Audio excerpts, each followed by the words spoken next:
espero que não caia lá dentro. Se cair, nós temos que sair rapidinho para poder voltar na mesma.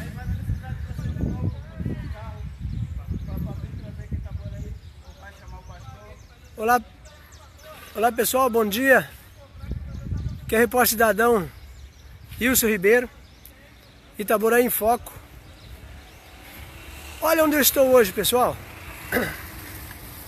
Estou há 15 anos em Itaboraí e agora começo a conhecer um pouco da história da cidade através de pedidos aqui para a página.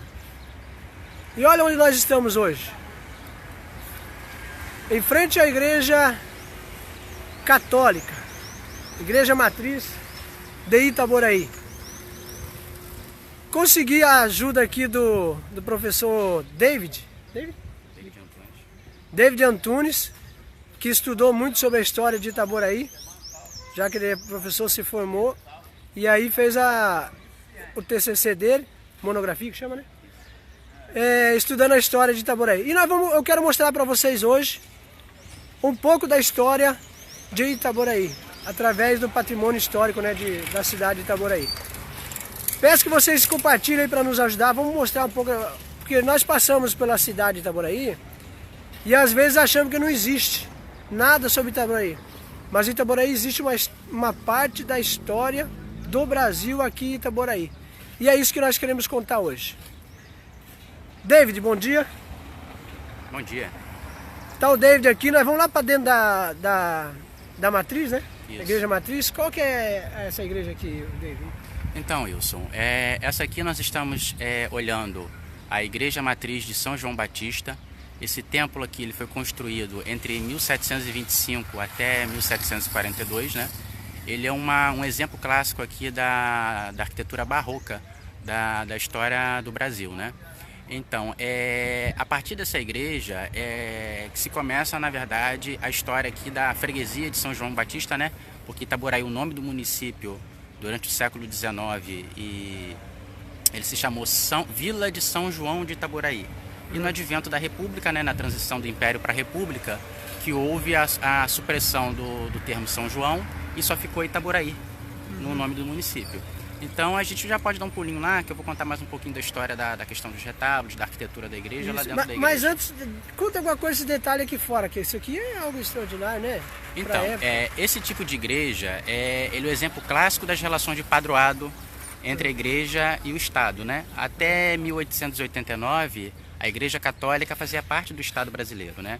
E antes disso, do Estado português, né? Nós fomos colonizados por Portugal. Então, essa igreja é um exemplo clássico das relações de padroado. Por quê? O pároco, o primeiro pároco de Itaboraí, o primeiro pároco, né? Lucas Vieira Galvão, ele solicitou o rei de Portugal, Dom Pedro II, né? O segundo rei de Portugal, não confundia com Dom Pedro II aqui no Brasil. Isso lá no final de 1696, né, quando é criada a paróquia de São João Batista, né, por isso que eu estava comentando com você antes do nosso vídeo aqui, da nossa live, que a paróquia de São João ela é mais velha que o próprio templo da igreja matriz, porque ela se originou numa capelinha construída por João Vaz Pereira, né, que foi o doador do terreno da igreja, um dos principais benfeitores da construção da igreja. Mas o pároco ele pediu ajuda do rei de Portugal, né, conforme eu falei. Então, o rei, ele tirou dos cofres da coroa parte do dinheiro que foi feito para a construção da igreja. A questão é a seguinte, o Estado construía metade da igreja e a população, que naquela época era predominantemente católica, né, a população branca, né? Você tinha a questão dos escravizados também, né, que tinha a obrigatoriedade de ser católico, mas também tinha suas confissões de religiões de matrizes africanas. Mas com relação à construção da igreja, o decreto, o alvará, na verdade, de construção da igreja, ele diz o seguinte, o rei entra com uma parte do dinheiro para a construção e a população deveria entrar com a outra parte, né? Na verdade, a coroa entrou com 200 mil réis naquela época e o povo deveria entrar com 100 mil, você está entendendo? Para a construção dessa igreja. Então ela foi construída com pedra, areia e cal. Ela não tem óleo de baleia, né? Estava até comentando isso com um amigo meu agora de manhã. Essas construções antigas, ela se criou o mito que usava óleo de baleia na construção. Na verdade, elas são uma construção bem simples na questão construtiva, né? Nos materiais construtivos, né? É água, areia e cal, pedra e alguns tijolos maciços. Ela é uma construção imponente, né, de uma torre única, né, tem os dois sinos ali, aqueles dois sinos que tem na torre, para você ver como é que era a questão da relação do Estado com a coroa naquela época. Aqueles sinos ali são da época do Império, né, tanto é que tem atrás do sino o brasão do Império do Brasil, para demonstrar a autoridade do imperador também com relação à Igreja Católica. Eles ainda tocam? Hoje eles funcionam, só que eles estão numa questão de conservação. O contrapeso dele está apodrecido, a igreja está num processo aí de conquista aí da conservação, e também está buscando a questão da restauração também. Já tem 10 anos que ele não toca. Ah, perfeito. Então o sino tem tudo a ver com a demonstração de poder ou de poder governo, do Estado, da autoridade também, não só da igreja, mas da autoridade também do governo. Você está entendendo? Porque, conforme eu falei para vocês, até 1889, como o Brasil vigorava o regime imperial, a Igreja Católica fazia parte do Estado, e com o advento da República houve a separação. E hoje a Igreja é um organismo independente, e o Estado brasileiro é um Estado também um Estado laico. Ele não pode ter uma religião oficial. Isso. A Emanuel Lessa já está perguntando se nós podemos mostrar por dentro. Sim, Mário Costa. Vamos lá mostrar por dentro? Vamos lá, vamos andando. E assim você vai nos contando um pouco da história. Então estamos aqui em frente à Igreja Matriz, né? Quantos anos ela tem? Foi construída? Ela está fazendo esse ano 393 anos. O templo, né? Essa construção aqui. Só que a paróquia ela é mais antiga, ela fez 320 anos, né? Conforme eu falei para vocês. A fundação da freguesia de São João de Itaboraí, ela ocorre pelo alvará de 16 de janeiro de 1696, que você cria a circunscrição eclesiástica e cria o distrito de Itaboraí, né? Que era subordinado, antes de Itaboraí ser município, ele era, vamos dizer assim, vulgarmente dizer que ele era um distrito de um outro município conhecido como Santo Antônio de Sá, que as suas ruínas hoje estão dentro do Comperge, que só sobrou hoje as ruínas do convento São Boaventura e da Igreja Matriz de Santo Antônio de Sá. Existe aqui dois prédios, de fora, a parte externa dá para ver. Esse prédio menor aqui... É o anexo da Igreja Matriz, né? Você tem um templo principal aqui na frente, né? Essa porta lateral aqui, a porta principal, que é a nave da igreja. Aqui são a sacristia, outras dependências para as necessidades operacionais da igreja, né? Tá bom, vamos lá, David. Vamos tentar transmitir lá de dentro, pessoal. Tivemos uma permissão aqui para nós mostrar pelo menos alguns locais aqui. E aí, se cair, nós volta para fora para resgatar o sinal, né? Vamos lá. Aqui é a entrada hoje já a entrada principal, mas ela é usada principal hoje, mas tem a principal ali que não está aberta hoje. A entrada lateral, então, nós estamos. Aqui. David, tu vai falar um pouco sobre essa parte aqui, tu fala o que é nave? Então, aqui onde nós estamos é a nave da igreja, né? Dentro da divisão do corpo da igreja, você tem a nave, o presbitério, e esse aqui é o coro. Esse coro aqui, ele está com uma restrição pelo IFAM, né? Que tem um problema de cupim no barrote, e a porta principal também, ela está com um problema ali de infraestrutura, e o IFAM recomendou a paralisação, né, da utilização dessa porta. E há uns 2 meses atrás foi feita uma licitação pelo IFAM para fazer a conservação, né, a restauração desse coro, né, o escoramento, na verdade, para depois, se possível, fazer a restauração. Só fazer uma explicação também, o que acontece. Essa igreja, como ela é uma das mais antigas, conforme eu falei para vocês, ela é um exemplo da arquitetura barroca aqui no Brasil e no Rio de Janeiro. Era um bem da Igreja Católica, né, da Mitra Diocesana de Niterói. Hoje aqui é a paróquia de São João Batista. E devido ao seu patrimônio, ela teve o seu reconhecimento, né, que o tombamento, na verdade, é um reconhecimento do patrimônio. Só que o tombamento, conforme algumas pessoas erroneamente pensam, quando um bem é tombado, não é que você é proibido fazer obras na igreja. Você não pode fazer qualquer tipo de obra. Você tem que ter autorização dos órgãos de fiscalização, tanto na esfera federal, que é o IFAM, quanto na esfera estadual, que é o INEPAC, e na esfera municipal, a Secretaria de Cultura para os bens tombados municipais. Então, nesse sentido aqui, como essa Igreja Católica, esse templo aqui, na verdade, é tombado pelo IFAM, Instituto Nacional do Patrimônio Histórico, ele tem o dever de fiscalizar as obras da igreja. Quando o proprietário não tem condições, o IFAM entra com alguma ajuda com relação ao custeio da restauração. Nesse caso específico aqui, como o IFAM deixou de fiscalizar por muito tempo, e chegou ao estado que esses retábulos estão hoje, eles não eram assim, né? O IFAM sofreu uma condenação, se eu não me engano aqui, posso estar equivocado na importância, mas se eu não me engano foi 46 milhões de condenação para fazer a restauração da igreja matriz. Você está entendendo? Por deixar de fiscalizar. Certo. Então, o que acontece? Nós estamos aqui olhando o altar-mor, né? Podemos puxar um pouquinho mais? Podemos, pode chegar para frente. Depois eu vou fazer as perguntas assim de alguém que não conhece nada. Tá. Só conheço madeira. Mas são umas obras muito bonitas, né? Então, essa igreja já foi mais bonita, né? Ela chegou nesse estado, assim, predetorização de vários anos. Há 40 anos ela vem sofrendo com detorização, né? Nunca passou por reforma? Ela já passou por uma reforma em 1942, que a gente tem notícia, né? Conforme vocês, a igreja mais velha, né? Passou por sucessivas obras, né? Então, você tem aqui o altar-mor, né? Que essa igreja ela foi construída no rito tridentino. O que é o rito tridentino? A missa era... O padre fazia a consagração da hóstia, né? A leitura, tudo, voltada para o Oriente. Até a construção da igreja ela é curiosa. Por quê? Para você construir uma igreja, você tinha que ter autorização régia, da coroa, do bispo, e tinha que seguir os cânones da igreja, que são as regras de construção. Então, nesse sentido, essa igreja, o altar dela é voltada para o sol, onde o sol nasce, né? Porque é um costume da igreja católica, né? De celebrar em direção ao sol nascente. Então, o que acontece? O padre, naquela época, ele não ficava de costa para o povo, mas de frente para Deus. Você está entendendo? Então, o que acontece? Esse aqui é o altar-mor da igreja, né? Você tinha aquela imagem que tem lá de São João Batista, não é a imagem original.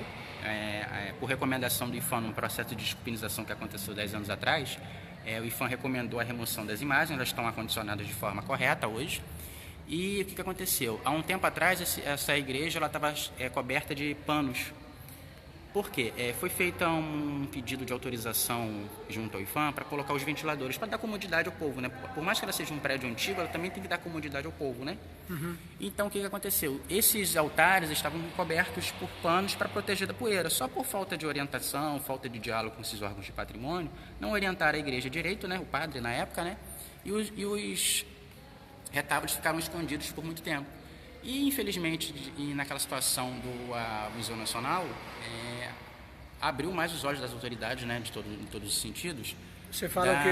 Do incêndio? Do incêndio do Museu Nacional, porque o que aconteceu? Aquilo ali alertou para algumas questões de perigo que pode acontecer em bens históricos, né? Certo. Então, o que aconteceu? A gente chegou ao padre, orientou o padre, junto com o IFAM, nós ligamos para o IFAM, né, a Prefeitura Municipal, e suscitou a remoção desses panos, né, que estavam cobrindo os retábulos. Poderia acontecer uma questão de incêndio, né?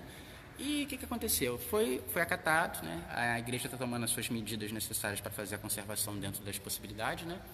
E tem essas questões desses retábulos. Esses retábulos, vou falar um pouquinho agora para vocês, a questão da tipologia dos retábulos, né? Retábulo, você fala? Retábulo. Isso aqui é chamado de retábulo, a arquitetura que tem aqui, né? Deixa eu mostrar mais perto, o pessoal está em casa. Tem pessoas falando que se batizou aqui há 45 anos, casou aqui há 17 anos, já está falando aqui. Aqui são entalhes, a talha, né? A talha barroca. O que acontece? Isso é feito na mão? Isso é feito na mão. Foi feito na mão, na verdade, né? É o chamado estilo nacional português, né? Conforme eu falei para você, né? Segundo a dissertação de mestrado de um amigo nosso, Luiz Marcelo Gomes Ribeiro, que fez a pesquisa? Ele fez uma pesquisa em cima da história desses retábulos, né? E a partir da amizade, né? Que a gente acabou fazendo boas relações amigáveis no Facebook, depois eu conheci ele pessoalmente, eu pude aprender também um pouquinho sobre a tipologia, né? Da arquitetura desses retábulos. Então, o que acontece? Esse retábulo que você está mostrando aí, ele foi dedicado a São Miguel Arcanjo, né?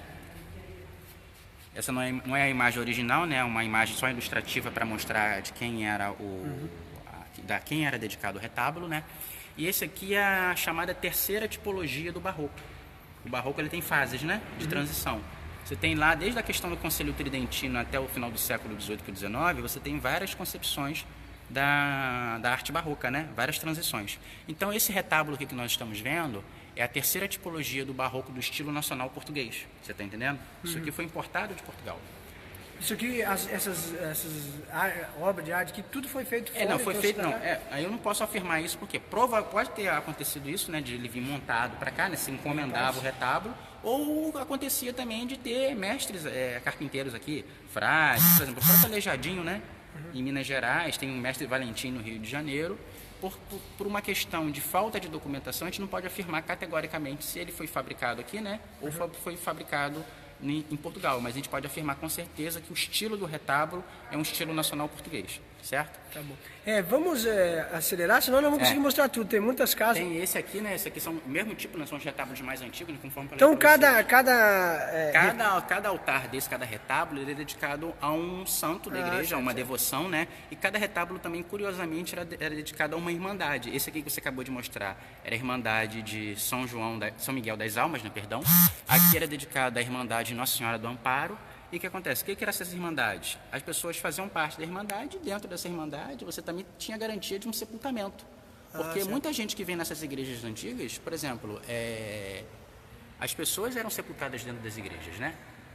Então a pessoa era sepultada de acordo com o seu tipo de irmandade, a irmandade que ela pertencia. Então desse outro lado aqui, ó, é a última tipologia do barroco, né? É um estilo mais para o estilo rococó. É um retábulo com menos adornos, né? Esse aqui, que a gente acabou de mostrar, ele tem muito mais adornos. Esse aqui é um pouquinho mais simples, né? Dentro da questão do retábulo, do barroco, né? Você tem ali o púlpito, né? Aquela lateralzinha, aquele caixonetezinho ali no meio dos dois retábulos, é onde o padre, depois de feito os primeiros ritos iniciais, você tinha, dos dois lados, você tinha retábulo, púlpito, né? Aqui era o retábulo, onde está esse ventilador aqui, pode mostrar? Onde tem esse ventilador, você tinha um outro púlpito igual aquele ali que a gente mostrou, né? Você tinha um lado da epístola, né? Onde era lido as cartas, né? Cartas de Paulo, cartas de Timóteo. Você tem o lado do Evangelho. O padre lia o Evangelho, né? E fazia a sua homilia, e você tinha a leitura das cartas. Dentro do rito tridentino tinha isso. Então tem todo um contexto, toda uma simbologia. Nenhuma simbologia, por exemplo, em cima daquelas colunas ali, você tinha um querubim. Você está entendendo? Cada tipo de retábulo, ele faz uma narração bíblica. Por exemplo, volta aqui, por favor, nesses retábulos aqui, para você ter uma noção. Olha essa coluna salomônica aqui, essa chamada aqui, pode subir. Essa aqui é uma chamada coluna salomônica. Tá vendo as parreiras de uva? Tá vendo? Isso aqui são parreiras de uva. Ó, flores, não. Tudo isso aqui, ele tem um contexto bíblico. E uma outra questão, todos esses retábulos, eles eram folheados a ouro. Você tá entendendo? Já foi alguma época, né? Só que foi lixado.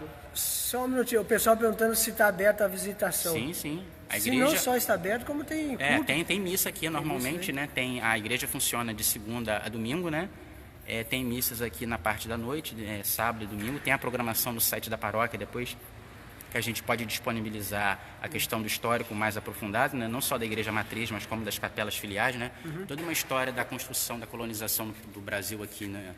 No Itaboraí, como a história da cidade mesmo, né? Já eu quero te fazer uma pergunta sobre como é um prédio histórico, então sempre tem a questão da deteriorização, né? Sim. Qual é a expectativa, né, que cada que visita tem para... Hoje, dentro dessa conservação, como podemos entrar? Deixa eu só dar um ângulo pro pessoal aqui. Dá uma olhada, pessoal, esse templo aqui principal, né? Isso. Vocês têm uma noção, né, do tamanho e de quantas obras tem aqui. Não vamos fazer rápido, mas concluir para nós ir para outro prédio histórico aqui de Itaboraí. Aqui é a secretaria da paróquia, né? Esse aqui já é um prédio mais... É um anexo. É um anexo. O que acontece? Esse anexo, originalmente, até falando um pouquinho mais baixo, nós vamos daqui a pouco entrar na Capela do Santíssimo Sacramento. Esse aqui foi um anexo que foi construído em meados do século XVIII, porque ao lado da igreja matriz funcionou uma irmandade dedicada ao Santíssimo Sacramento. Você entendeu? Essa construção aqui, ele não seguiu a mesma tipologia da construção original. Você pode até perceber pelo tipo da porta, o formato da porta. Enquanto essa porta aqui é mais linear, né, mais quadrada, vamos dizer assim, totalmente quadrada, assim, pode ver uma marca de cima. Aqui na parte original, ó, olha a diferença. Tem um ângulo, né? Vamos andando? Então, hoje a igreja usa isso aqui como um corredor, né, que dá acesso à Capela do Santíssimo Sacramento. Isso tudo aqui foi construído na mesma época? Na mesma época, século XVIII. Século XVIII. Quantos anos? Tem quase 250 anos esse pedaço aqui. Então, esse acesso aqui era o acesso do púlpito, né, que foi fechado na década de 70, né? Tinha uma escadinha aqui, né, que o padre subia, né? E aquilo ali era aberto e quando sair a restauração da igreja, aquilo ali vai ser aberto de novo. Essa aqui, eu posso até te mostrar uma outra curiosidade. Essa aqui é uma placa em pedra, né? Pedra de Liós, que é chamada. Ela tem uma seguinte inscrição: esta capela da Virgem Nossa Senhora da Piedade foi construída por Gonçalo do Couto Souza no ano de 1713 e reformada por Gonçalo do Couto Souza no ano de 1739. Era uma placa que ficava na capelinha dedicada a Nossa Senhora da Piedade, que ficava ali no Picos, na localidade de Picos, ali depois de Vina das Pedras. E curiosamente, fazendo genealogia, encontrei alguns parentes meus casados com esse filho aqui do Gonçalo do Couto. Vamos lá? Bora, é muita história. Nós vamos acelerar, senão não vou dar tempo de fazer. Aqui nós vamos falar um pouquinho mais baixo, mas agora vamos mostrar a Capela do Santíssimo Sacramento.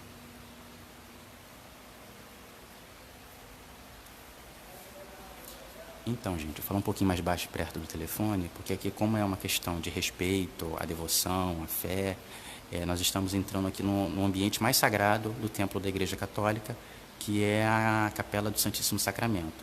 Quando tem aquela luzinha acesa ali, é porque repousa ali, né, na devoção, na doutrina da Igreja, o corpo, a alma e a divindade de Nosso Senhor Jesus Cristo.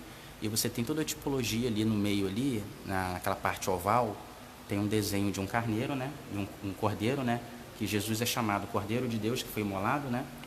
E eu aprendi isso com um amigo meu, né, Dawson, né, ele é até evangélico, mas ele entende e preserva toda essa tradição da Igreja também. O Dawson Nascimento, do cristianismo, o Dawson Nascimento da Silva, lá de Rio Bonito, que também é um outro grande militante da cultura e da preservação do patrimônio. E ele acabou me ensinando isso também, né, a gente sempre está aprendendo com os amigos, com os parceiros, né. Embaixo da representação do Cordeiro, que representa a Cristo, né, Cristo imolado, você tem 7 selos, que é os 7 selos rompidos, né, que viria na tradição, né. Então, toda a organização, toda a constituição da caixa do Santíssimo Sacramento, ela conta uma história do cristianismo, ela conta uma história bíblica, tá entendendo? Assim como os retábulos, a questão também Os 7 selos da falam está capela. lá no livro de Apocalipse. Isso. Aí, naquela representação ali, na parte oval, é porque a gente não pode entrar aqui, que tem uma pessoa orando, e a questão de respeito também. Você tem a questão conforme eu falei vocês, do Cordeiro imolado e o livro, né, com os 7 selos, que seria rompido por Cristo. Essa obra ali tem entalhes ali também. São entalhes originais, tem mais de 300 anos. Perfeito. Perfeito? Vamos lá? Vamos para o próximo? Vamos. Pessoal, repórter da Dona Ribeiro, Itaboraí em Foco, estou aqui com David Antunes Pacheco, que é professor de História, né, que estudou a história, pelo menos a parte histórica de Itaboraí, né? E a história está contada justamente nesses imóveis aqui no centro de Itaboraí. Eu, como sou leigo na história, vou falar as coisas erradas. O David vai ajudando a contar essa história. Estamos aqui então na igreja Matriz, né? De São João Batista. E mais alguma coisa rápida, David? Hoje, só para terminar, muita gente pergunta sobre a questão da restauração da igreja, né? Conforme eu estava falando para vocês, o IPHAN tem uma condenação judicial aí movida pelo Ministério Público de 46 milhões para poder fazer a restauração. Enquanto não sai a restauração, o município, na Secretaria de Cultura, articulou junto com o padre, né, Padre Max, fazer a desculpinização preventiva, né? Porque cupim você não acaba, você controla, né? Porque a maioria aqui são obras de madeira, são de né? madeira, de lei. A maioria é madeira. Não, tudo é madeira, é cedro, né, na verdade, né? E ele é muito propício, ele é uma madeira macia para fazer a talha, né? Mas também ela é propícia para pegar cupim, você está entendendo? Então, a igreja entendendo a sua responsabilidade, né? O padre também é uma pessoa muito solícita com relação a isso. Eles vão fazer futuramente a questão da descupinização preventiva desses retábulos, né? E a igreja também aqui, o padre Max, junto com o Francisco Miller, da Mitra Arquidiocesana, eles conseguiram aprovar um projeto pela Lei Rouanet, né, de captação de recursos para fazer obras emergenciais no telhado. Que não adianta fazer a restauração se não mexer no telhado ainda. Então, pela Lei Rouanet, tem aprovado a captação de R$1.300.000. Quem tem aí imposto de renda, quiser fazer uma doação também, pode contribuir com relação a isso para ajudar aqui nas obras de restauração. Deixa eu só falar o nome, o pessoal já está conosco aqui. Elias Miranda Filho, o Silvio Salgueiro aí, a Emanuela Lessa. Emanuela, você vem aqui nas missas aqui. Rodrigo Bittencourt, falando que casou nessa igreja. Eu vi um comentário, que a gente pode até responder 2 comentários que eu posso resumir numa questão só. A questão da responsabilidade do IPHAN. O IPHAN é um órgão federal, uma autarquia federal, que ele tem o dever de tombar, na verdade, quando é tombado pelo IPHAN, não é que vira patrimônio da União, nem patrimônio do IPHAN. O IPHAN tem a função de fiscalizar a conservação do bem tombado. Quem tem a finalidade, quem tem a obrigação de conservar as igrejas, mas como qualquer outro tipo de bem tombado pelo IPHAN, é o proprietário. Quando o proprietário não tem condições, aí sim o governo federal pode entrar com recurso, você está entendendo? Pra fazer essa... Aí o que aconteceu? A igreja de matriz São João Batista, por falta de fiscalização, falta de orientação, ela acabou se degradando nesses 50 anos aí que se sucederam, né? Conforme eu falei para vocês, tem aquela plaquinha ali, vamos mostrar aquela plaquinha ali da última reforma. Tem essa plaquinha ali, ó. Eu vou ler para vocês que está escura, né? Dom José Pereira Alves, bispo diocesano, foi inaugurado em 24 de junho de 1942 a restauração desta matriz, obra de irreparável beleza pelos esforços do reverendíssimo Aloísio Ricardo Beranger, né, que era o pároco na época, né? E notável artista, professor Adail Bento da Costa, que ele foi o professor que fez a restauração, né, ou na verdade conservação, né, a reforma, vamos dizer assim, da igreja de São João Batista, da igreja de São Barnabé, as igrejas aqui do outro lado da Baía de Guanabara, né, Maricá, Saquarema. Então foi inaugurada essa plaquinha aqui para a última restauração. Da última restauração de 42. Aqui, eu falando a minha linguagem, tem uns, aqui chama-se... o couro, né? Para mim, olha só eu falando, é um mezanine, com a madeira toda ela cavada, né? Porque o que aconteceu aqui? Isso aqui era forrado, né? Mas no processo de desculpinização, não sei se você dá para ver lá de cima pelo vídeo, não vai ser muito possível, que a resolução deve estar muito boa. Mas tem um carimbo ali da última desculpinização. O que acontece? Isso aqui tudo era forrado direitinho, mas foi removido com a questão do cupim.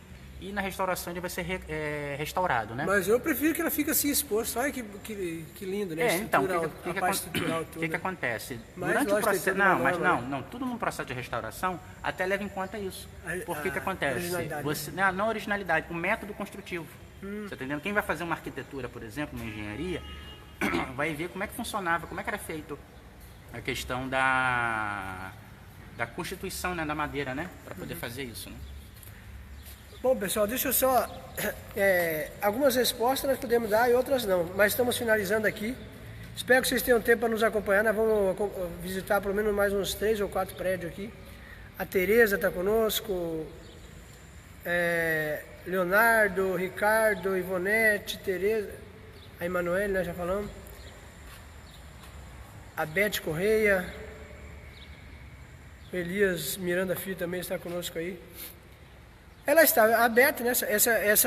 Esse imóvel, essa igreja aqui, esse prédio, qualquer um pode vir e acessar aqui, né? Está aberto ao público, né? Agora vamos falar, David.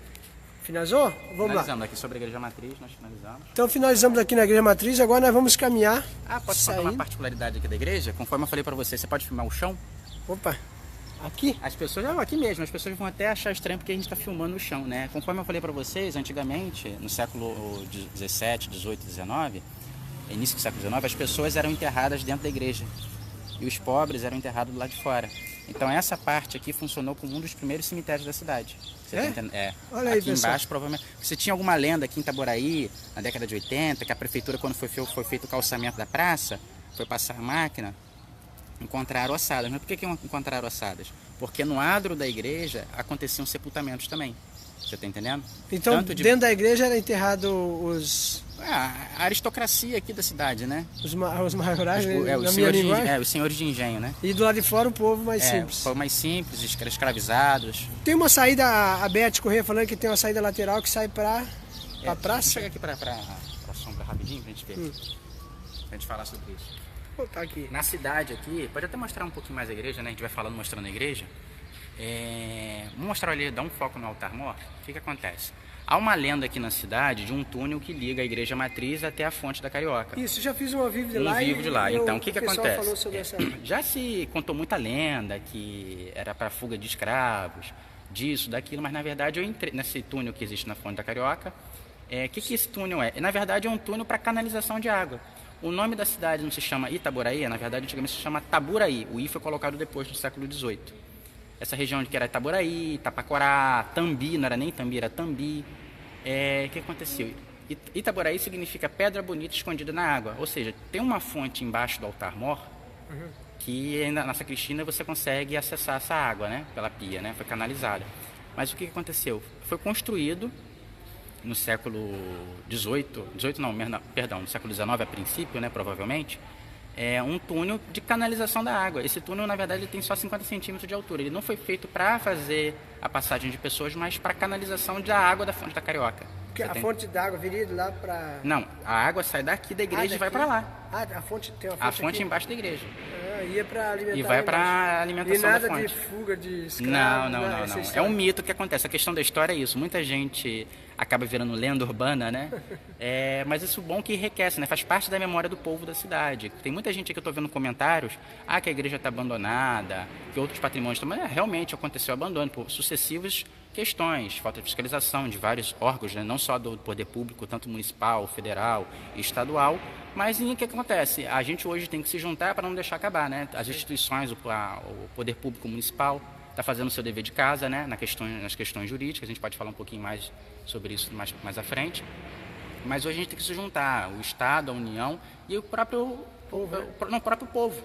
E aqui a igreja também, um padre aqui está correndo atrás da restauração, né? Dentro das possibilidades, né? E vamos ver se um dia as coisas acontecem, né? Perfeito. E não adianta só criticar, a gente tem que botar a mão na obra também, né? Então vamos lá para outro prédio. Diziam que tinha uma saída dessa fonte aqui dentro da igreja. Então essa é embaixo da sacristia. É embaixo da sacristia, né? Mas na verdade não é saída, né? É um túnel de canalização de água. Aí o povo inventa a história. Quem entrar eu não recomendo muito, senão vai ficar preso.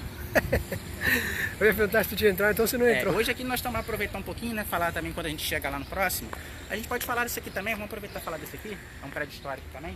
E Então Itaboraí é rico em história né, eu acredito que a administração pública municipal, todo o gestor aqui deve ter uma visão voltada para isso, né? Para poder... Mas nós não vamos estar tocando nesse assunto. Vamos mostrar hoje aos prédios mesmo, contar a história Esse prédio aí, hoje ele funciona como a dívida ativa da Procuradoria Municipal. É uma construção histórica, né? A princípio construída no século XIX. Ele foi a casa da professora Paulina Porto, que foi uma grande professora aqui no início do século XX na cidade, né? E então, na década de 80, o prefeito João Batista Cáfaro desapropriou essa casa e transformou em Secretaria de Educação. E nos sucessivos governos foi Secretaria de Trabalho. Hoje ela funciona como a dívida ativa da Procuradoria Municipal e ela foi batizada como Casa Salvador de Mendonça, um equívoco também da municipalidade, né? A casa onde o Salvador, que foi diplomata, nascido aqui em Itaboraí, é essa casa aqui que funciona no Beco da Praça. É vermelho. Que é chamado Beco da Praça, mas o nome correto dela é Travessa do Espírito Santo, né? Aqui o pessoal mandou uma foto dizendo que era da França. Da França. Era um caminho lá na França. Olha aqui, pessoal. O pessoal brincou Paris, né? Na verdade, essa aqui é a primeira rua calçada de paralelepípedos do centro da cidade. Foi? Foi. Você vinha ônibus de Rio Bonito, de Pachecos, né, que é para Niterói, passava ônibus aqui e descia na rua ali da Fidelis Alves. O pessoal falando aqui que há um tempo atrás morava em Areal e ouvia o sino da igreja matriz tocando aqui. O sino vai até lá, o som do sino vai até lá. É um sino bem potente. Então, saindo aqui dessa Casa Salvador de Mendonça, né, que está ali registrado hoje, e vamos aqui para o próximo prédio aqui. Biblioteca Municipal, falar um pouquinho dela também. Aqui, ó. Vamos passando aqui. Aqui está a Praça Municipal, né? Praça Marechal Floriano Peixoto. E aqui a Biblioteca Municipal. Joaquim Manuel de Macedo. Está em funcionamento de segunda a sexta-feira. Aqui é a Biblioteca Municipal, está tudo aqui. Os acervos históricos não ficam na biblioteca, só fica livros de pesquisa. Já tem alguma coisa histórica assim, da primeira Biblioteca Popular Itaboraense fundada pelo Joaquim Manuel de Macedo. Perfeito. Eu vou falar um pouquinho da história da biblioteca, mas lá na Câmara. Vamos lá então, quando eu chegar lá no prédio da antiga Câmara, né? Olha aí, pessoal. Estamos fazendo esse ao vivo aqui hoje. Desculpa por ser uma filmagem longa, mas nós não queríamos interromper para poder todo mundo ter a possibilidade de assistir e mostrar, né, o caminho. Aqui é a Praça Marechal Floriano Peixoto, a principal da cidade, né, onde fica o centro administrativo. Tem a prefeitura, tinha a Câmara de Vereadores, só que agora ela mudou, mas nós vamos comentar sobre isso lá. Esse prédio aqui onde fica... Casa Luiz Alberto Torres. Essa primeira aqui é o que ali? Qual? Aqui do lado? É uma locadora, é a locadora da praça. Faz parte ou foi uma construção nova depois? Não, é uma construção antiga que foi alterada, né? Chega um pouquinho pra cá, tem carro. É algumas coisas que acontecem de ser jornalista, né? vai andando sem olhar. Vamos lá. Também dessa questão aqui para trás da igreja, só dá uma volta aqui. Está acontecendo agora também? Fala aí também. Está acontecendo um encontro de orquídeas, né? Exposição de orquídeas. Olha aqui um evento acontecendo aqui na Praça de Itaboraí, na Praça Central, né? Nesse espaço aqui onde A quadra principal. onde fica a quadra municipal aqui no centro, ao lado dos quiosques aqui. Tá acontecendo, o que está acontecendo mesmo? É exposição de orquídeas. Exposição de orquídeas aqui. Todos de Itaboraí? É de um orquidário de Pachecos e Maricá. Ah, então. Então quem quiser e gosta também, está acontecendo nesse Então, momento aqui. aqui só para mostrar um pouquinho também dessa questão do espaço aqui da rua, né? Mostra para a igreja. Eu costumo brincar um pouquinho que Itaboraí, no passado, né? Você pega algumas fotografias do Augusto Malta, que foi fotógrafo oficial da cidade do Rio de Janeiro, que ele deu um pulinho aqui na cidade em 1920. Itaboraí, ela já foi igual, vamos dizer assim, nas suas construções, né? A Paraty, a Ouro Preto. Você tinha uma série de casarões coloniais, imperiais, neoclássicos, que por uma falta de, assim, eu digo assim, no século XX, né, sucessivos governos, né, uma falta de orientação, uma falta de construção da identidade junto com o patrimônio histórico, esses casarões foram acabando sendo demolidos, tendo a sua constituição totalmente alterada. E é por uma questão da preservação do tombamento, tanto federal, estadual e municipal, o que sobrou foi graças ao tombamento. Por mesmo que esteja abandonado em algumas situações, por exemplo, na Igreja Matriz e outros bens tombados na cidade, de uma certa forma alguém em um determinado momento tentou fazer alguma coisa. E hoje a gente está dando continuidade a uma preservação desse patrimônio. Vamos entrar agora também na Casa Elizoberto Torres? Aqui é chamada de... Casa Elizoberto Torres. Mas é Casa da Cultura? Como é que é? O que acontece? Esse prédio aqui é um prédio, segundo algumas pesquisas, ele é do início do século XIX, né? Um sobrado. Na década de 60 ele foi adquirido pela professora Heloísa Alberto Torres e Marieta Alberto Torres. A Heloísa foi diretora do Museu Nacional e filha do Alberto de Seixas Martins Torres, que nascido em Pôr das Caixas, filho de um senador do Império. O Alberto Torres também foi ministro do Supremo Tribunal Federal, foi um dos pais do pensamento totalitário aqui no Brasil, né? O Getúlio Vargas, ele vai construir a questão do Estado Novo a partir da produção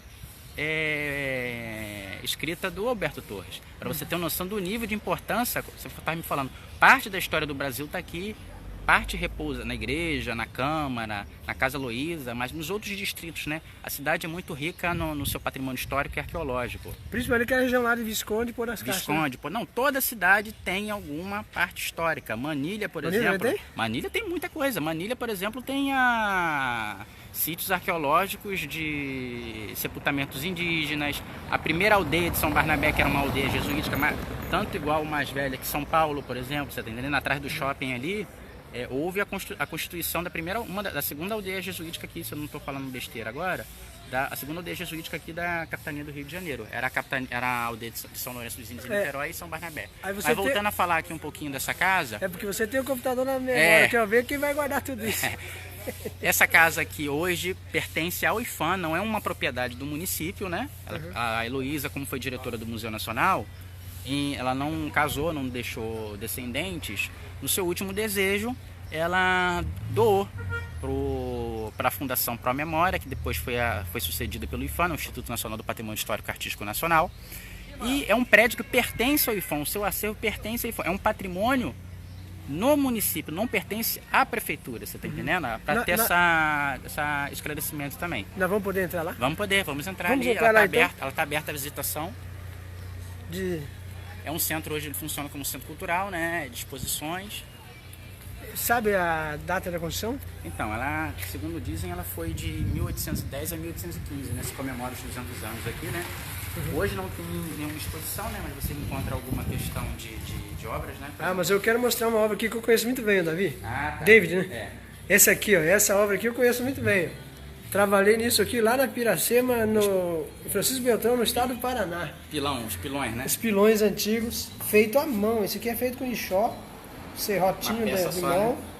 Uma madeira, nós pegava, cavava, e aqui dentro a gente ia, socava arroz, descascava arroz, triturava o milho para fazer quirera, para dar para os animais, né? Tinha várias funções essas obras aqui. Mas vamos lá, é com você Falar agora. um pouquinho agora também aqui. Essa aqui são duas obras, né? Dois bustos, né? O Alberto Torres e o Luiz Alberto Torres. A cidade também, ela é famosa pelo seu barro, né? Pela sua argila, né? Tanto é que está no hino na cidade, pela argila do seu solo e pelo suor do seu povo. Isso aqui é um trabalho do Orley, né? Chamado delegado, né? Um artista, um escultor ali do bairro do Rio Várzea. Ele vendeu para o município. E ele é todo de barro. E pintado na imitação de bronze, né? Aqui ao lado nós temos um marco, né?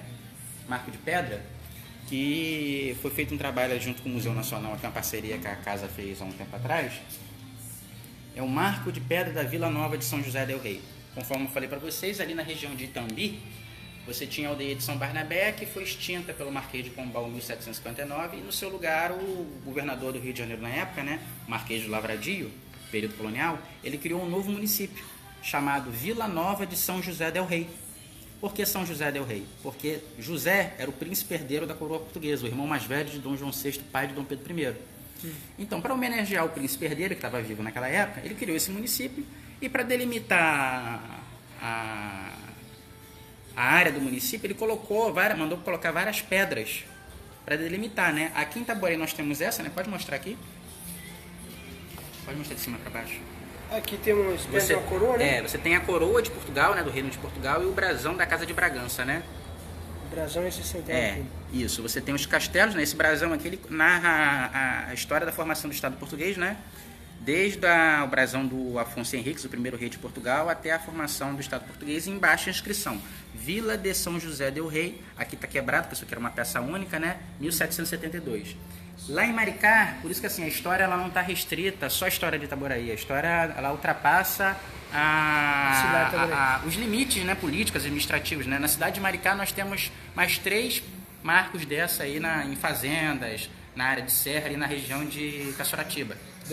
Desse marco aí. Que estava limitando a cidade. Para você ter uma noção da importância e da amplitude aqui dessas relações que o município tinha. Então aqui é uma construção antiga também, né? Isso, De século XIX, início do século XIX. Eu preciso fazer esse estudo aí dos séculos. Essa datação, Nós não vamos poder subir lá em cima, né? Parece que está bloqueado ali. Não, ela tem uma restrição, né, de acervo, a visitação, né? Hoje a casa está subordinada à professora Aurora, né, Ribeiro. E ela funciona essa parte de baixo aqui como exposições, né? Tu pode contar aí em 2 minutos essas fotos aqui? Então, isso aqui foi o que sobrou da última exposição, né? Sobre um pouco da história da cidade, né? Aí tá. São fotos antigas, né? Fotos antigas, por exemplo, mostra essa foto aqui, por favor. Carnaval na cidade, né? A marreta, o bloco, né? Tem um texto que a gente recomenda do professor Luiz Maurício, da página História Fluminense, Pesquisa, Memória e Educação, que fala um pouquinho aqui desse texto aqui. Depois a gente bota o link aí nos comentários. Isso aqui é um pouquinho também, né? Trabalho que a prefeitura vem fazendo, né? As Mãos do Olheiro 2018. Perfeito. Os jardins aqui, ó. Tem esses quadros, mostra um pouquinho aqui. Tem os quadros aqui. Nós estamos no final da exposição, né? Não tem nem exposição mais, né? Foi desmontada, mas ficou alguma coisa do acervo. Tem um jardim aqui, né, no fundo da casa, né?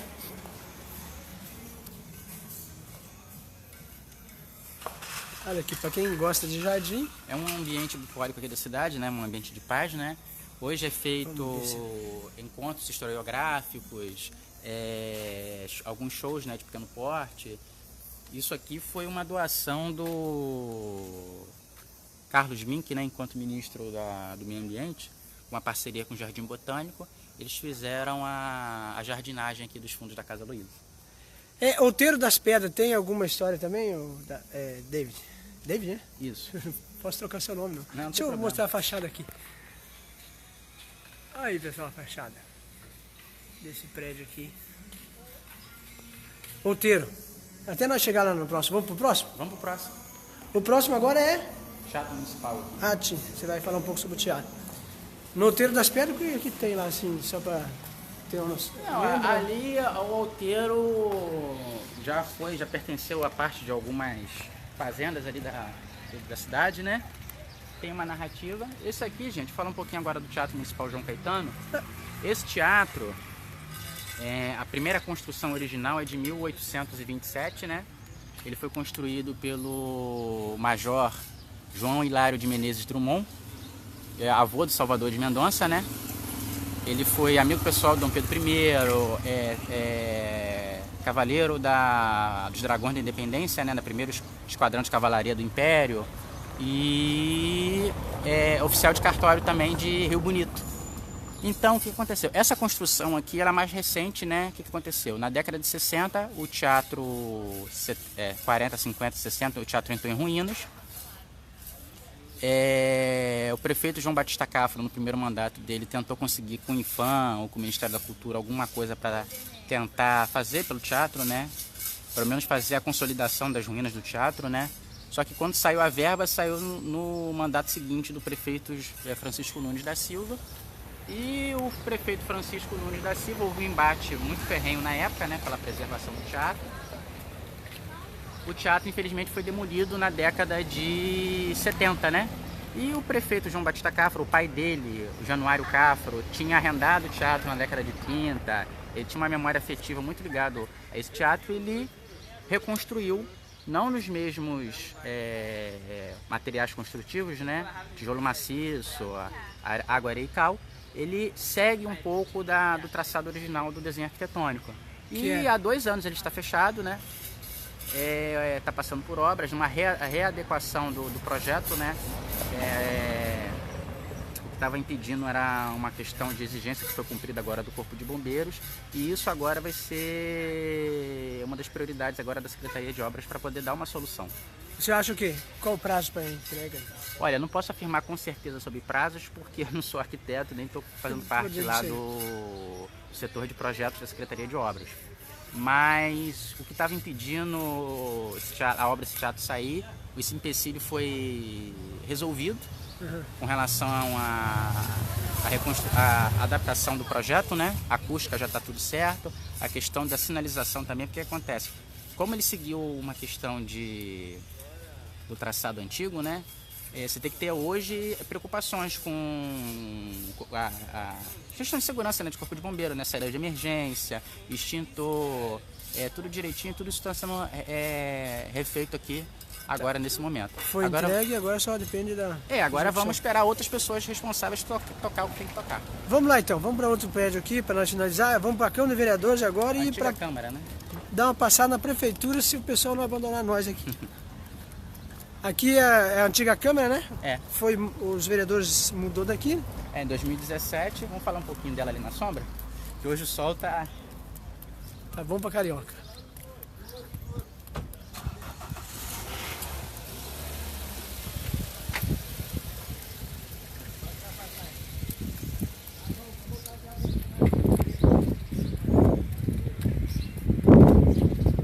Você vê que são vários prédios, né, históricos que tem aqui na cidade de Itaboraí e que muitas vezes a gente passa desapercebido e não foca nessa história aí que hoje nós estamos... Falar um pouquinho dele agora, nós estamos em frente ao antigo prédio da Casa de Câmara e Cadeia Pública da cidade. Essa era a cadeia pública da cidade? Também, funcionava como cadeia, fórum, delegacia e casa legislativa, né? A construção dele, né? O ano da construção é aqui lá? 1840, ele foi inaugurado em 1840. Então, o que aconteceu? Aqui era a sede do Poder Civil da municipalidade, né? Da Vila de São João Batista, né? A Câmara pediu ao então presidente da província do Rio de Janeiro, Joaquim José Rodrigues Torres, que depois foi condecorado com o título de Visconde de Itaboraí. É uma construção que, segundo a historiografia conta, que é um projeto do Júlio Frederico Coller, que foi o mesmo arquiteto o mesmo urbanista da cidade de Petrópolis, mas hoje há um estudo que vem a desconstruir essa questão, que vai ser publicado aí no futuro. Mas o que acontece? Ele é um prédio irmão do prédio de Maricá.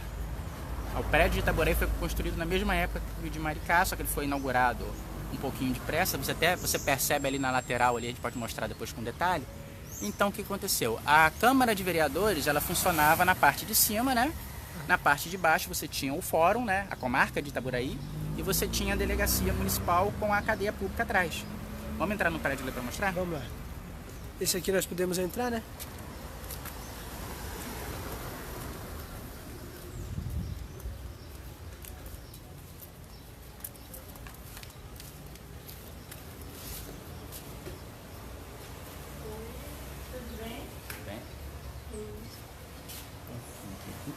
Nós estamos no adro aqui da antiga Casa de Câmara e Cadeia. Ele foi o único prédio, o tipo de prédio foi construído para essa finalidade, né, conforme eu falei, Casa de Câmara e Cadeia Pública. E em 2017, por uma questão de segurança, os vereadores saíram do prédio, né, constituíram um prédio novo, né, no antigo fórum, né. Ele não estava mais aguentando as funções legislativas no seguinte tipo da demanda, né, de acolhimento do público. Por exemplo, como ele é um prédio histórico, ele tem uma capacidade de carga. Aqui em cima são barrotes de madeira, né. Você não pode colocar 500, 600 pessoas aqui dentro. O prédio não comporta mais esse peso. A escada também é de madeira. A escada estava com tinha uma rachadura ali. E a Defesa Civil recomendou a interdição do prédio no ano passado. E o que aconteceu? Aí a Câmara mudou, passou a chave para o município. O município de Itaboraí, a Secretaria de Cultura e a chefia de gabinete do prefeito, junto com o INEPAC, fizemos vistoria. O Ministério Público também atuante, solicitando, perguntando, indagando sobre a questão de conservação do prédio. E por muito tempo, qual seria a finalidade? Se pensou, né? Hoje ele está com uma restrição de uso ainda, né? Porque ele precisa de uma restauração, mas não há condições de fazer a restauração. Mas enquanto isso, a parte de baixo, a parte térrea está sendo usada. Aqui na frente nós temos a sala dos conselhos municipais. Mais atrás era a cadeia pública, né? Funcionava como cadeia pública. Aqui ao lado vai ser o Centro de Memória de Itaboraí. Mostra o logozinho, por favor. Tem um logo, futuro Centro de Memória de Itaboraí. Aqui em cima nós vamos subir também, né? Está aberto aqui não. Vou passar aqui um instantinho. Vamos mostrar rapidamente, pessoal. E daqui eu vou lá para o prédio da prefeitura, que também é um prédio histórico aqui. Aqui está a escada ali, né, que dá acesso para... Aqui a partir funcionava? Pera só um instantinho. Aqui funcionava a Câmara, mas conforme eu falei para vocês, esse prédio ainda encontra-se com restrição de uso. Certo. Você podemos... Ele não está caindo. A gente não pode colocar 300, 400 pessoas aqui em cima, nem colocar mobiliário, que é questão de peso. Ele vai passar por um processo agora de desculpinização, vistoria do Corpo de Bombeiros, vistoria da Defesa Civil, para a gente dar uma condição para o prédio no futuro, ano que vem, poder ser usado na sua plenitude, né? Mas voltando na história antiga, esse aqui em cima... Aqui funcionava como uma Câmara de Vereadores, né? De 1840 até, vamos dizer assim, no final do Império, ele funcionou de forma ininterrupta. Depois, em 1890, a Câmara Municipal foi dissolvida, né, no advento da República, né, e foi nomeada uma intendência municipal. A gente pode abrir aqui. Visualizar aqui? Daqui de cima tem uma vista muito bonita. Eu imagino. A estrutura do prédio vai até aqui para baixo, né?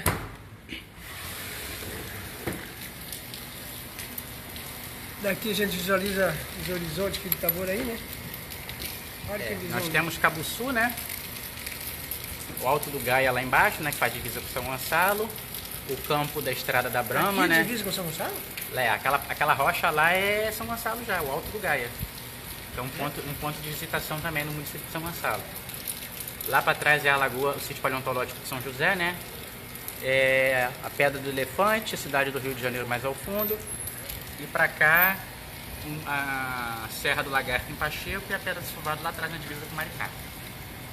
Olha aí. O prédio era só isso aqui para cá? É só isso aqui. Então vamos voltar para cá. Vou mostrar internamente ele rapidamente, né? O chão aqui é de madeira, já é um chão que foi mudado, né? Foi feito um novo chão, não é original, né? Durante o século XX ele sofreu algumas modificações, né?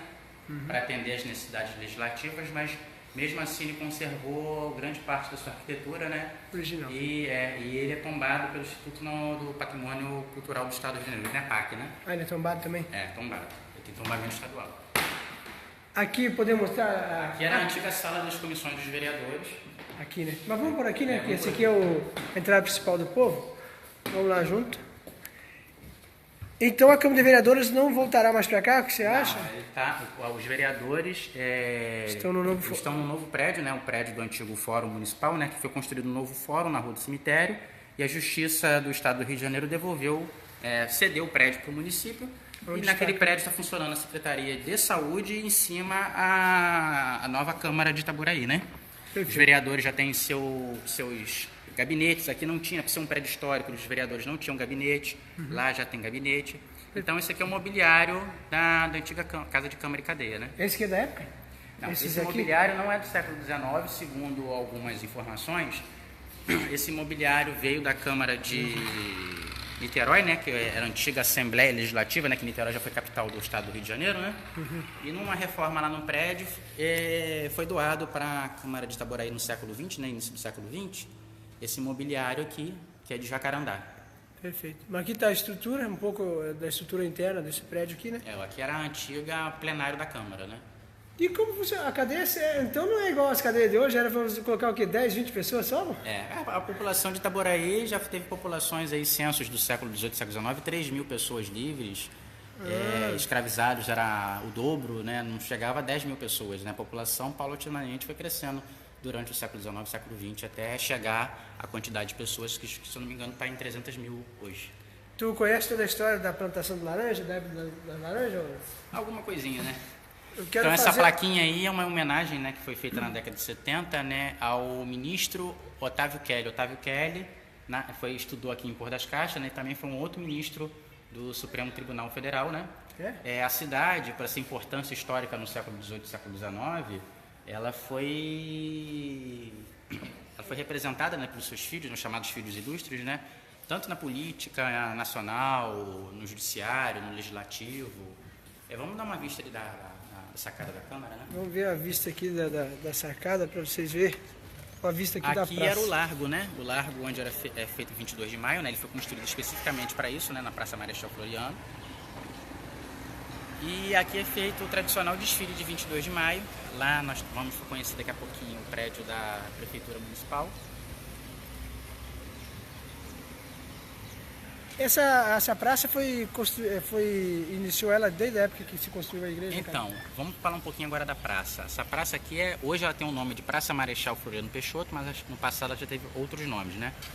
Essa praça, ela tem uma curiosidade, que a construção dos prédios, para você ver, ela forma um semicírculo, né? Durante a colonização do Brasil, né, que Itaboraí faz parte desse processo, da construção da cidade, ela teve que obedecer os chamados regimentos filipinos, né? Que o Felipe, rei da Espanha, né? Ele baixou uma série de normas para a construção da cidade, né?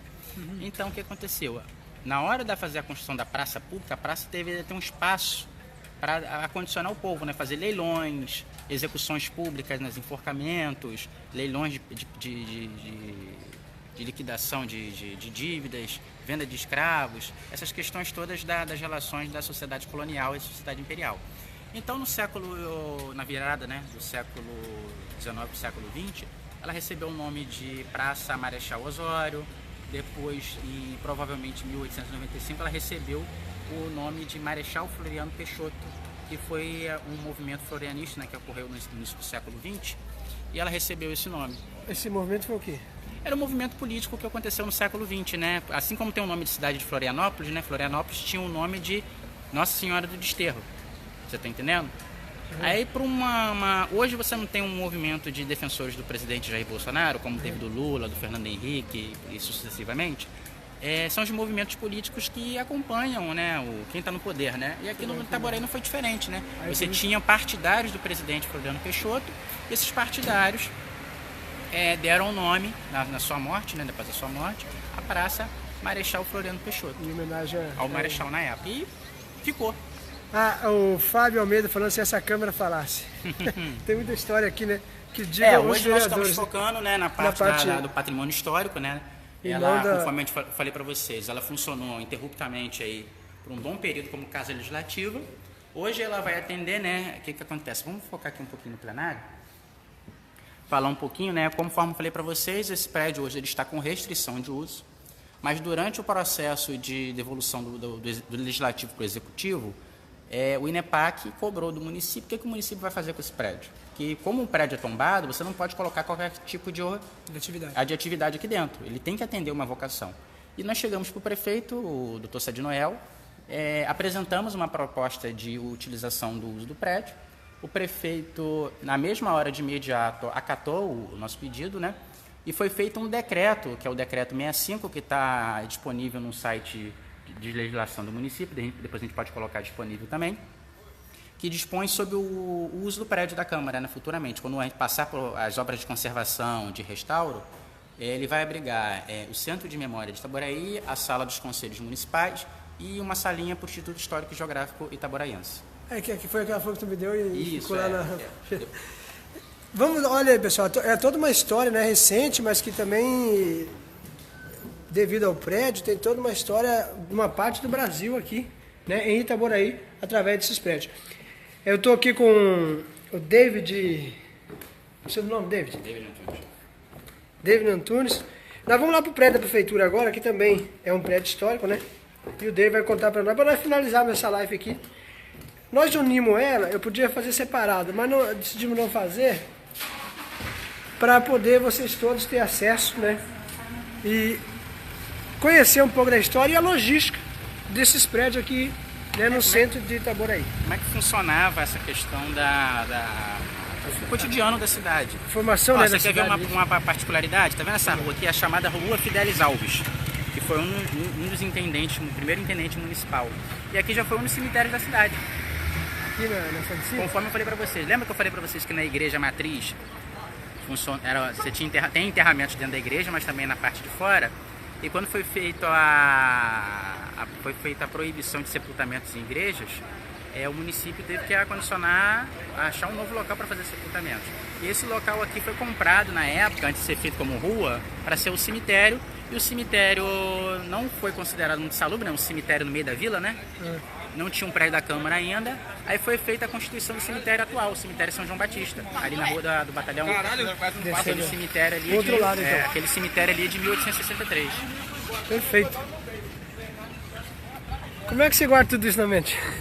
O professor tem que guardar. Eu sou A agência dos Correios, né, da cidade, né? aqui, atual, né? Também uma casinha simples, né? Mas não é da época histórica, não, né? Ali eu tô vendo, é um prédio da prefeitura e tem outro prédio ali também. Aquele prédio ali funciona a Secretaria Municipal de Educação. Mas É um um prédio... prédio novo, mas o que Ah, o prédio acontece? é novo. Por aqui é uma área de preservação do patrimônio cultural, Uhum. tanto federal, estadual e municipal, na construção daquele prédio ali, ele teve que seguir algumas normas, algumas recomendações. Então, o que aconteceu? A arquitetura dele, ele leva em consideração a arquitetura do prédio vizinho, você tá entendendo? Para não dar não afetar, não ter uma poluição visual, né? Ah, show.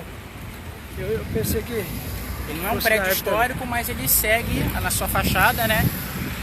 Essa linha aí. Essa linha.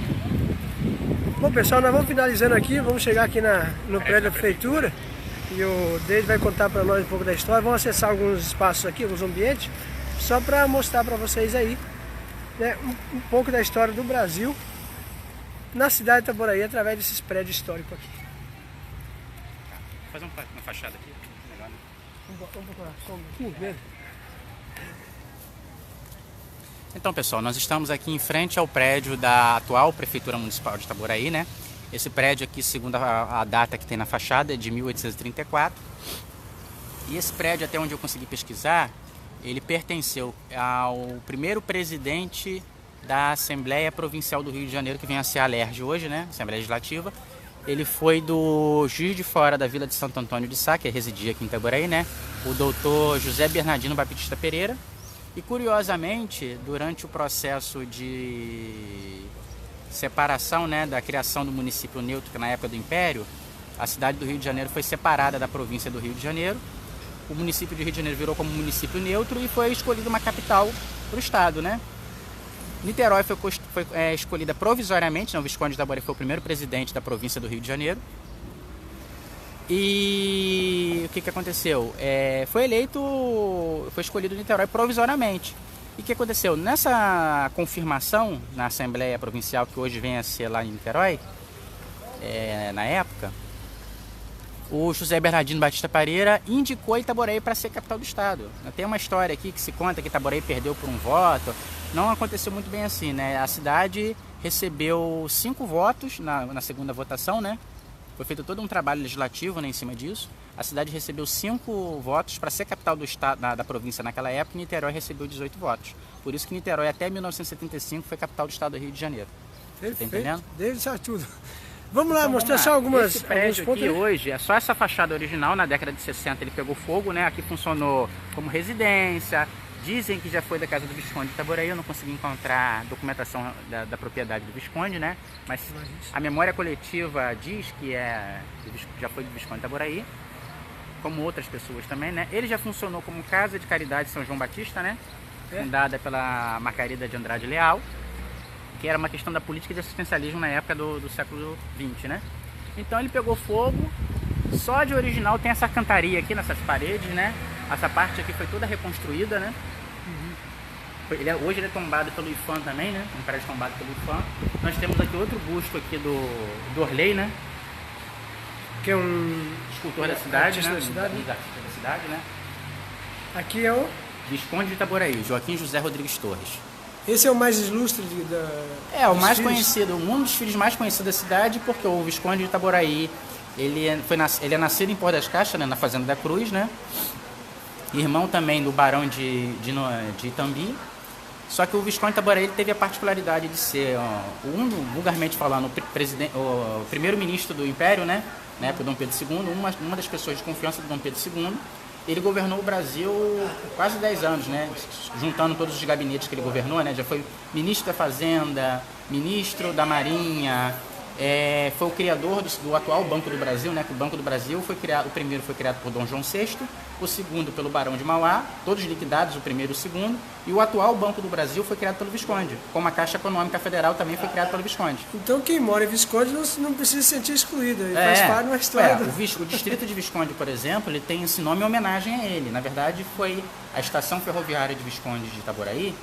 Ela foi criada, foi construída em 1929 e se batizaram com o nome de Visconde, mas aquela região era chamada de Itambi. Hoje o distrito de Itambi, a sede do distrito funcionava em Visconde, é uma particularidade que o município tem. Ali já foi conhecido como Itambi Pequeno. E no século XX, em 1920, 30, se batizou o nome da estação de Visconde e ficou conhecido na região como Visconde de Itaboraí. Hoje é chamado mais simplesmente de Visconde, mas em homenagem ao José Rodrigues Torres. Podemos subir em cima, até para nós visualizar a praça daqui, né? Nós vamos concluir então essa live aqui, contando um pouco da história de Itaboraí e uma parte da história do Brasil, através das construções históricas aqui em Itaboraí. Nós estamos aqui agora na sede da prefeitura atual hoje, né? A administração do executivo de Itaboraí. Pode entrar, aqui é o Salão Nobre. Aqui é o Salão Nobre, né? Podemos ter acesso. Essa fachada, então, é original, né? Essa fachada, eu conforme para vocês, como o prédio pegou fogo na década de 60, né? Depois que a Casa de Caridade entrou em ruínas, só sobrou de original a fachada. Essas portas e janelas não são, né? Só a alvenaria. E toda essa parte aqui onde nós estamos, ela foi reconstruída, né? Levando em consideração o que era encontrado, né? O forro, né? Os lustres, né? E aqui é onde é feita audiências públicas, recepções, alguns outros atos do governo municipal. De todos os governos, né? Já funcionou como fórum também, né? Ele foi reformado para ser fórum, restaurado para ser fórum, né? A comarca de Itaboraí funcionou por muito tempo aqui. Aí depois o legislativo, o judiciário, construiu um novo prédio, né? Que hoje é onde está funcionando a Câmara Municipal, e foi entregue para ser sede do município de Itaboraí, né? Da Prefeitura Municipal. E aqui ao lado nós temos um trabalho que foi feito aí Então aqui estão todos os prefeitos? Alguns, não todos, não né? Todos. Não todos, né? Só que conseguiram... João de Magalhães, Gilberto de Paulo Antunes. Vamos passar. Pera, acho que caiu. Gravar vídeo. Olá pessoal, voltamos. Continuamos aqui ainda no prédio da Prefeitura de Itaboraí. Vamos mostrar aqui o acervo, né, que caiu o sinal aqui dentro. Vamos ver se nós consegue mostrar o acervo de alguns dos prefeitos, né, que fizeram parte da história da cidade de Itaboraí. Aqui está, aqui no Salão Nobre, né, da Prefeitura. Se cair, nós voltamos para encerrar. Está aqui vários prefeitos. Rapidamente, me ajuda aí, David, a falar o nome aqui. João de Magalhães, e alguns têm plaquinhas, né? João de Magalhães, né? Gilberto de Paulo Antunes, Jonas Dias de Oliveira, Coronel Joaquim José Soares. Alguns desses, né, falam um pouquinho da história dos prefeitos, né? Alguns eram farmacêuticos, médicos, fazendeiros, né? Você vê no início do século XX aqui, né? Alguns coronéis da Guarda Nacional, né? Também? Para você ver o tipo, né, da profissão dos prefeitos, né? E os mais recentes também estão hoje aqui? O atual prefeito é advogado, o anterior não tinha nenhuma formação acadêmica. Você tinha aqui a figura do João Batista Cáfaro, que são os mais recentes, né? João Batista Cáfaro, Sérgio Soares, João César Cáfaro, Cosme Salles, Elio Cardoso, e tem uma foto ali do quadro do Visconde de Itaboraí. Esse é do século passado, né? É. Isso aí é o fardão de gala dele aí, enquanto ministro Do governo. do governo. Pessoal, nós vamos ficar por aqui, então, né? Concluindo essa live aqui. Agradecer a direção do Itaboraí em Foco, Bruno Lessa, Manu Lessa, a Cris, que fica aí em box nos ajudando aí. E principalmente quero agradecer o David, né, que esteve, professor de história aqui, conhece tudo de história aqui em Itaboraí. Olha aqui, uma das sacadas aqui, né, do prédio. Você vê toda... A gente consegue ver aqui dessa sacada a constituição da Praça Municipal, né? E todos os pontos que nós estivemos dá para visualizar daqui, né, entre as árvores aqui, que é desde a igreja até a Câmara, até aqui no prédio da Prefeitura. David, obrigado. Te agradeço aí. Vem pra cá, para o pessoal conhecer o David. É esse fera aqui que conhece toda a história de Itaboraí. Nós te agradecemos, te agradeço pessoalmente. E espero contar com o seu conhecimento mais para frente, em outras partes aqui de Itaboraí, me contando um pouco da história de Itaboraí. Tá bom, meu amigo? Eu que agradeço. Obrigado. Obrigadão. Só por chamar. Um abraço, pessoal. Repórter Cidadão Wilson Ribeiro, Itaboraí Foco, mostrando um pouco sobre a história de Itaboraí, essa cidade fantástica que é Itaboraí, que tem uma parte da história do Brasil contada e real aqui Só na uma praça. particularidade, conforme a gente falou, hoje nós estamos mostrando o centro histórico da cidade, né?